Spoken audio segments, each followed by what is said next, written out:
Mitchell Jarvis, welcome to Burgh Vivant, sir. You are currently playing Festy the Fool in 12th night at the Pittsburgh Public Theater. Yeah, that's what they tell me. Yeah? Yeah, First I thing just show up and they turn on the lights and somehow the play happens. That is the magic Yeah. of La Théâtre, Yeah. as I have heard. Well, that's what a lot of audience thinks happens. How would you describe your relationship with Shakespeare? It's an interesting one. I've had this interesting relationship with Shakespeare, even though this is the first professional Shakespeare I've done. I've played him 3 times. I played him. No, I played Shakespeare in 3 different projects as 3 different types of Shakespeare, cartoon versions of him usually.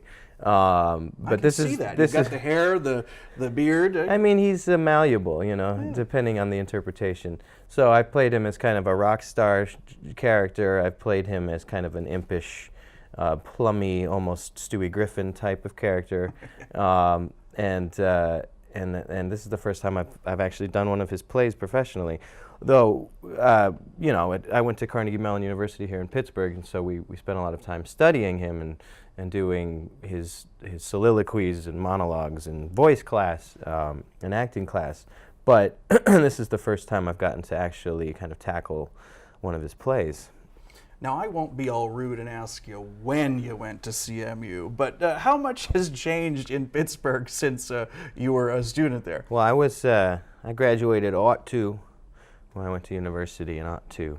And so it's been 15 years since I've been in Pittsburgh, and it's different. It's different than what I remember it, but the feeling and the essence of the people is the same. And like we were talking about before, I've been in Las Vegas for 10 months. Yeah, just coming off coming here for the last 2. Rock of Ages. It's been a welcome kind of time to come back to the old stomping grounds and see teachers and kind of see the old neighborhood. I lived in Shadyside for 4 years. And it's still there, Shadyside. It's still there, yeah. And it's still feels the same. So I'm happy to be back. Pittsburgh is like an old friend that just waits for you to oh my come God. back. This town's booming. This town's always booming. You've got a friend in Pennsylvania. That's, I think, still on the signs, right? Yeah. When you come over the border. And Western Pennsylvania in particular, very specific. Yes. It's got its own unique essence, and I miss it. You're in it now. I know. I'm relishing it. We have interesting timing here because that we are interviewing you here on Burgh Vivant after we've put out a review of the show. So we can actually have the very rare opportunity to talk to you about the review that we did. No, it was very positive. But wait, it was Mike Mazzelli's review, and I reread it today, and I had to laugh. One of the things he has in there is Festy, parentheses, Mitchell Jarvis, that's you, of course, jokes, many a good hanging prevents a bad marriage. Yes. He swings his forearm between his legs in case you don't catch his drift. Well, what does that mean? He kind of combined the 2 lines. She says that I'll be hanged for being so long absent from my master's house. And I say, let her hang me. He that is well hanged in this world needs to fear no one. And I find that to be a relatively true statement. And then, doubles down by saying many a good hanging prevents a bad marriage. And that also could be very true. You just have to kind of change your perspective on things, and this is what Festy allows us to do, and why I love playing him so much is I really like looking at all things in life from every angle, nook and cranny, and that's what he likes to do as well. So was the arm motion, was that one of your inventions, or was that a Ted Pappas touch? That was a Ted Pappas touch, and I was happy about it because when I read the play, I saw all of the kind of innuendo there because I have a relatively filthy imagination, and I was pleased to when Ted wanted us to really lean into those double entendres, and they're throughout the play, and they're not there by accident. So I enjoy really being able to go there in this production. So how does a very articulate a director such as Ted Pappas ask you to produce a 2.5-foot phallus with your arm? I said, just hang it down. Hang it there. Let him see it. That's going into his biography, I'm sure.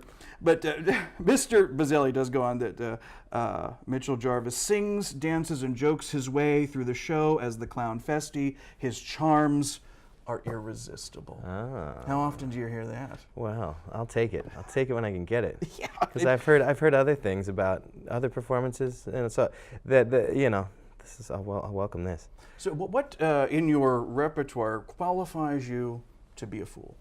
The first when I got offered the play, and I hadn't read the play. I wasn't familiar with Twelfth Night. I read it, and immediately I just noticed that it's me, the Festy's me. And so I really didn't need to go much farther than kind of studying my own kind of satirical view of the world.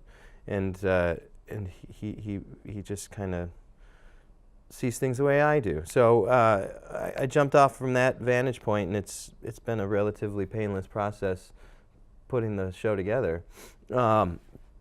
And the characters was written for an actor specifically in 1601 who was just kind of merging theater companies at the time that Shakespeare was writing for. He was at the height of his fame and power in the community. And so he got this actor who was a singer and decided to write him 3 songs. And so most productions will have their own music written for the lyrics that are written into the play. And Michael Morowitz wrote 3 songs for me specifically for this play. And so that's been really fun. It's kind of a 400-year-old play that somehow manages to be totally unique and written for me. And so that opportunity is not lost on me. The fact that I get to do that is very exciting.